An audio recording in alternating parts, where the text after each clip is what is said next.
You're listening to the podcast about little-known niche subcultures and hobbies that reintroduces you to your neighbors in Technicolor. I'm Leslie Thompson, and it's niche to meet you. The stick. Yes, I said stick, like something that falls from a tree. The stick, as an inanimate companion, takes its place in our lives from the youngest of ages. Examples of this range from the written word to film. Like in the 1962 Caldecott Medal-winning book, The Snowy Day, about a young boy named Peter who goes out into the city on the morning of a fresh snowfall. And one of his first discoveries is a stick. It joins him on his walk, makes a line in the snow beside him, and then, of course, he hits a tree with it, and the snow falls down, right on his head.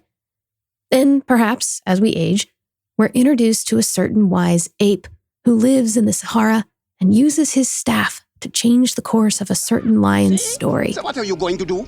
First, I'm gonna take your stick. No, not a stick! Hey! Where are you going? I'm going back! Good! Go on! Get out of here! At some point, we might read stories about young wizards and their magic education. The wand chooses the wizard, Mr. Potter. That much has always been clear to those of us who have studied wand lore. Maybe some of us watched The Prince of Egypt and saw Moses wading into the Red Sea, lifting his eyes and staff to the sky and hearing the voice of God before forcing it into the waters, which immediately recede. With this staff, you shall do my wonders.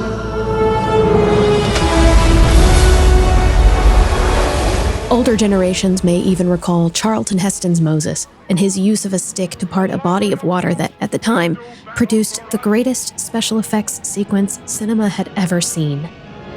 Behold his mighty hand!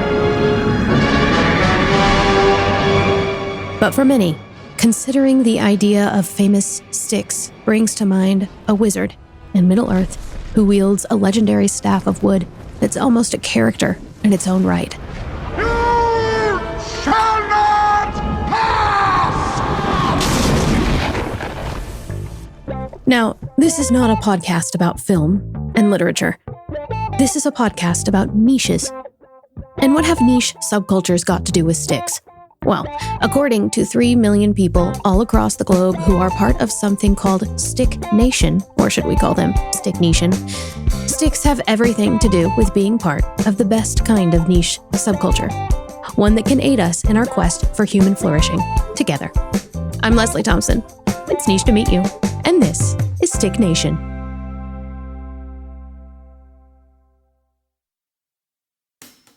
So, what is your favorite stick from literature and lore? I feel like if we're doing the stick draft, Gandalf comes to mind first. It's a classic. Mine is Rafiki. I think it's a pivotal character. There's that iconic scene where he hits Simba over the head, teaches him a life lesson. This is Logan and Boone. They are stick experts because they're the creators of an Instagram account called Official Stick Reviews, which posts videos, dozens of them a week, from people in every nook and cranny of the world sharing appreciation for cool sticks they found in the wild. Hi, Stick Nation. This is my stick I found. Hi, Stick Nation. I'm in the U.S. Virgin Islands. Hello, Stick Nation. We are from the KSA in Belgium. Hello, Stick Nation. We're out here in the French Alps. Hey, Stick Nation. All right, Stick Nation. Hi, Stick Nation. Hello, Stick What's Nation. up, Stick Nation? Oh, hey, Stick Nation. Hi, Stick Nation.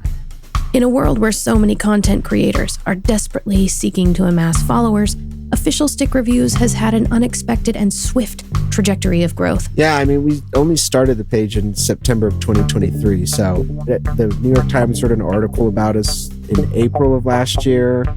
We hit 1 million followers in June, and then 2 million followers in August. So in a year's time, it's just completely exploded, which is really, really cool. Shortly after this interview, the account hit 3 million followers. That's a niche that's roughly the size of the population of Rome or Chicago or the entire country of Jamaica. And it was brought together by these two guys on the West Coast who found a cool stick and shared it online. Nice slight bend, pretty sturdy. I'd give it a 2.5 out of 10 on the bend. timescale. And somehow, some way, it went viral. That one is going to stick in my mind forever. A lot of stuff has happened because of that stick, so. I would give a solid 5 out of 10. Thanks for sticking around. It can often seem like viral content is born from something sensationalized or provocative, but that's not at all the case with Stick Nation. We get comments a lot that say this is the most wholesome corner of the internet. And so I think just having created a community and a space on the internet that is considered very wholesome and very pure, I think is something I feel really proud about and really like that we've done. I think we can credit this to the personalities of the creators. Logan and Boone are so casual, real, not at all calculated, which is a refreshing change for most folks online who have 3 million Instagram followers. Most of these accounts might have full-time managers behind them or social media agencies that meet to craft brand voice and vision and content strategy. Not Stick Nation. It's all organic, just like the sticks they promote. But the personality of the page itself isn't the only thing that makes Stick Nation so vibrant and magnetic. There's something more about this niche that will only make sense if you take part in it yourself. So of course, that's what I did. Because Niche to Meet You is interested in the facts, the truth behind the facade. I am a hard-hitting journalist. So after this break, you'll come with me and the leadership of Stick Nation to find a stick worthy of a review. We'll be right back.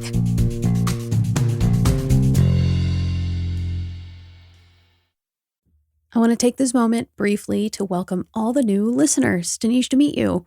We're getting a lot of new people here for many different reasons, and we're so grateful to have you. We've been releasing episodes about niche subcultures since 2023 and have no intention of stopping anytime soon. If you're liking this episode, you might like the Wild Turkey miniseries we did last year. I know it seems totally uninteresting, but putting that miniseries together literally changed my life. And I can never see a wild turkey in the same way. I go out looking for them every single day. If you want to learn more about the show itself or join our monthly newsletter, which we call the Niche Letter, you can head over to niche2meetyou.show to join the niche list. You can even join the United Nations, which is our Patreon. And every month I release 2 episodes of audio that's never been put out into the world yet. We even have merch. Of course we have merch. Just look in the show notes. You can find all the links to all things niche. I would be so glad to have you anywhere in the Nicheverse. Now, let us get back to the episode.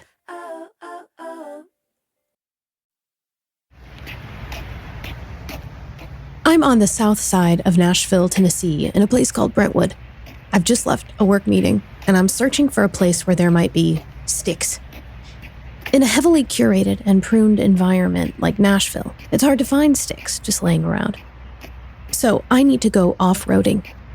I'm only about 100 feet away from a YMCA, but there's a paved river path with lots of people. And right off the path is a bubbling brook and an area large enough for traipsing. And this is where I meet Logan and Boone on the World Wide Web to search for a great stick worth reviewing. And I've sussed out an area with a lot of sticks kind of piled. And I wondered if you two could take a look at the sticks I found and let me know what you think would probably be the most compelling stick. Yeah, that's great. Let's see the stick stash. Okay. I began to search for my stick and came across something compelling at eye level. Okay, so here's what's interesting about this one. You will see that it is so it's so smooth. Yeah, I like what I'm seeing there. It's thin, but long. And I was intrigued by the smooth handle and strange shape. So Logan and Boone immediately begin the deliberations and judgments. Yeah, my gut reaction is more of a fine art piece. That's something maybe you would hang on a wall or possibly use in your house as a decoration. Doesn't seem like it has much functionality. And I would say it falls under the wonky category. It's got some really interesting bends going on, some quirkiness happening there. So yeah, my first thought is a fine art piece. Logan, do you have any hot takes on that stick? Does it make a nice sound if you swing it? Oh, let's see if we can. Yeah, you know what I'm hearing? you know? Yeah. Then they introduced me to the wallop test. So I find the nearest tree. Let's see what tree walloping sounds like. Oops, I broke it. I broke the right art piece. Oh no! See, yeah, that's where that sturdiness comes into play. You want to find that nice fine line between a stick with good whippage, but also has the sturdiness to endure hitting a tree like that. So, all right, so that's option one. I think it was clear. It was time to move on. And then something caught my eye. As I turned toward the babbling brook, the sun shone in a single ray through the canopy. Down upon a bunch of sticks, with a single white piece of driftwood perfectly positioned atop the pile. Here, and so there's some driftwood, and right here, do you see this perfectly? Oh yeah, it's just that's asking to be picked up right there. Like this has got a handle? Oh yeah, that's nice. That's a good find. Okay. That almost looks like a pirate scimitar or something like that. Like it's got that nice curve. Then I begin my own tests. So let's see how the sturdiness. Okay, pretty sturdy. Here's the wallop test. And it's even got a nice little, let's see if you can hear it if I put the earbud next to it. You hear that? Little bit. I think this is it. Then the experts provide additional insight. Another thing to consider too is just that you found it kind of right next to the river. So it begs the question, does it have any kind of water magic enhancement to it? Like, you know what I mean? I don't know what you mean. Can you please go? Well, you got to, wherever you find the stick, you got to think about, you know, the natural environment that you find it in. Makes me think that maybe it's got some water magic encased in it, you know? Just one of those questions, just something to think about. It was evident that I had found it. A stick of my very own. A stick that needed a review. Did you think I was going to talk about it here? No, I'm going to save my actual stick review, of course, for the video that they're going to post to their Instagram page. So if you want to see the very stick that I just found and you want to see my official review of that stick, you need to go to Instagram. Their handle is Official Stick Reviews, and I'll link to it in the show notes. A couple days after my initial stick quest, I went out searching for another stick, but this time, instead of being joined by the preeminent leaders of the free stick world, I was joined in person by a very special lay stick person, a certain 3-year-old who goes about the world with my heart attached by a string. My daughter, Alice. Should we go find a stick? Sure. Here we go. Here we go. Alice and I like to meander outside when it's not too rainy or hot. I am a wimp. And if you've ever walked outside with a child, you will at some point find yourself in possession of a really cool stick, or at least talking about one. I found a stick. You like that stick? Yeah. You want to get it? Yeah. Kids are really good at finding sticks. With no phones to distract or without the option to escape into the worries of life and work, they only have their own immediate surroundings, the present, and 2 hands to pick things up with. Sticks, rocks, flowers. Spending time with her, I'm reminded how much of her childlikeness I once had too. We lose this ability as we grow, right? To delight in the smallest things in our surroundings, to pay attention closely, and love what we see, take joy in it. And I don't know if you've ever tried looking for a cool stick, of course. I hope you will now. But you simply cannot do that and be distracted with the troubles of the world at the same time. You just can't find a reviewable stick, if you will, without paying meaningful attention. There's a bunny rabbit over here. Look. I know, bird. That's a woodpecker. It is?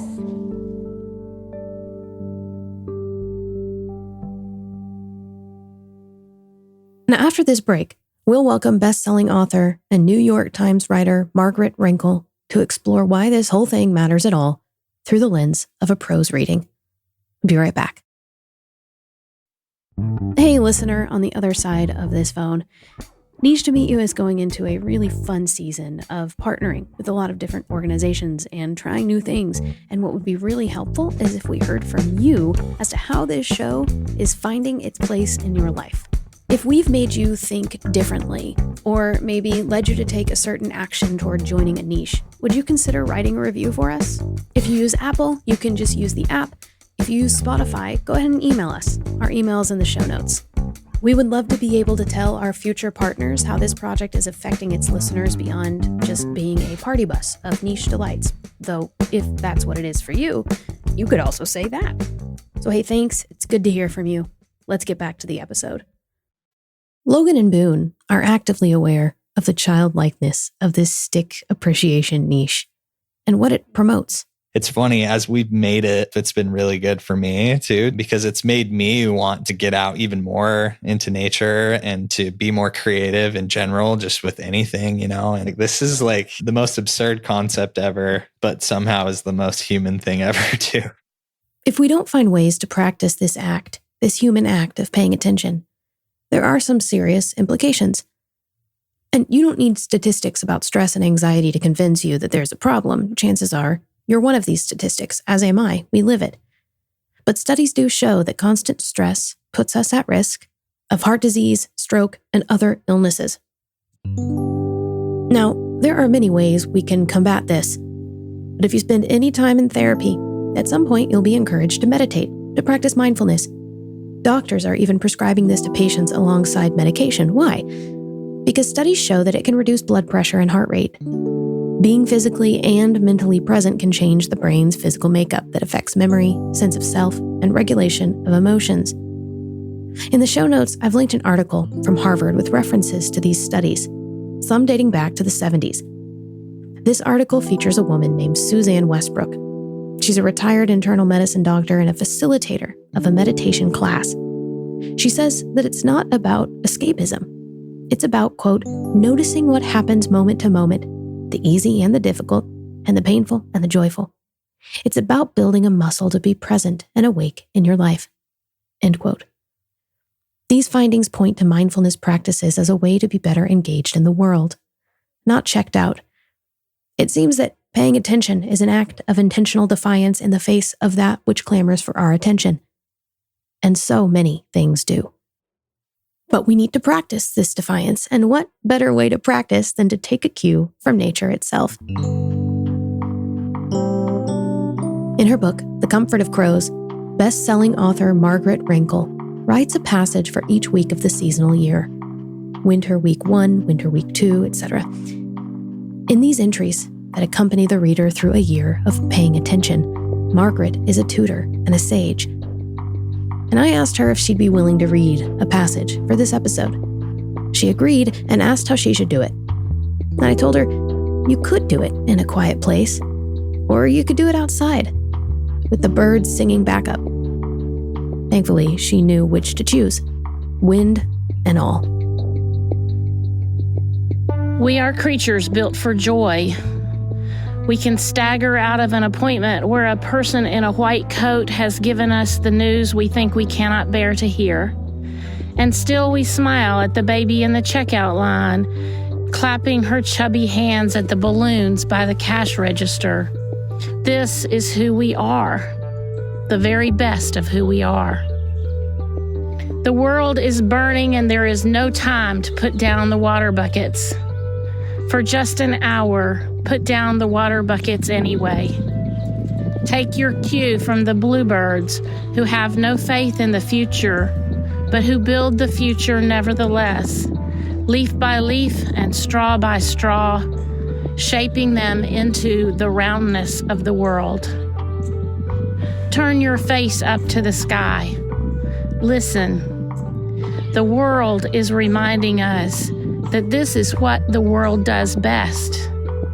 New life, rebirth, the greenness that rises out of ashes.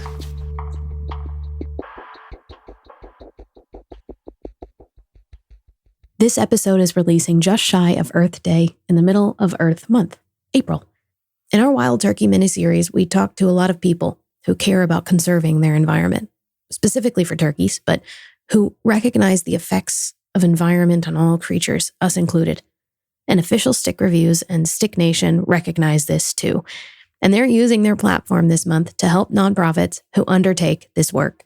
They're calling it the Stick Together Challenge. And we've partnered with 4 nonprofits, One Tree Planted, World Wildlife Foundation, National Forest Foundation, and Earth Day Org. All of our profit from our merch store and our Patreon will be split up between these nonprofits. So we're really trying to see if we as a community can come together and make a really big impact and put some good out into the world. And it'll be fun just to see us all stick together and do something good. Why don't you join in?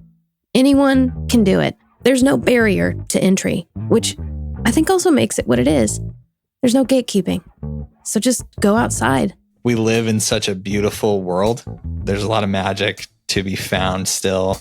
And after seeing so many submissions from all over the world, just getting hundreds and hundreds every day for the last year and a half, it really is just like a glimpse into this universal human experience of using your imagination out in nature and having fun with it and not taking it too serious. And it's kind of like tapping back into that childlike wonder that everyone experiences that's seemingly is a universal thing around the globe. So it's not even a niche, really. It's just a human thing.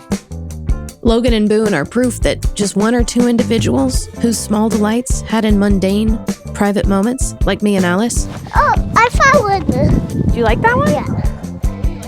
These small moments can begin an infectious spread of joy and wonder that can grow into its own, nation.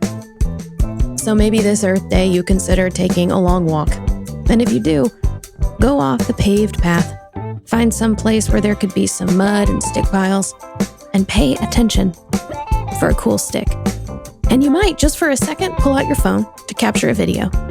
And if you do, be sure to take Lin-Manuel Miranda's lead and start the video with, "What up, Stick Nation? This is Lynn. I'm hiking in upstate New York with my 2 boys.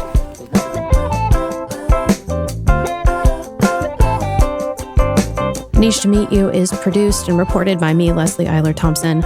Our script editor is Chris Thiessen, and our theme music and special song composed just for this episode, My Father's Wand, was done by Abigail Flowers. This episode was mastered by Kevin Morris. Find out more about Niche to Meet You at nichetomeetyou.show. Consider joining us on Patreon or on our email list. Thanks for joining us today. It's been so niche to meet you.